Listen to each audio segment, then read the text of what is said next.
സീമ ആയിട്ട് അഭിനയിക്കാൻ അന്നുള്ള ഏത് ആർട്ടിസ്റ്റ് അഭിനയിച്ചാലും നിൽക്കത്തില്ല.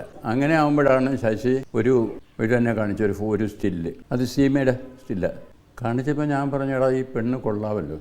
അവൾ വന്നു, മുരളി മൂവീസ് ഓഫീസിലാണ് സീനെടുത്ത്. ആ കുളിച്ചിട്ട് രാത്രി കയറി വരുന്നതും ഇവനോടൊരു ഇത് കിടക്കണമെന്ന് പറയുന്നതും ഒക്കെ. പിറ്റേ ദിവസം ഞാനും ശശി എല്ലാവരും കൂടി ഇരുന്നിട്ട് കണ്ടു.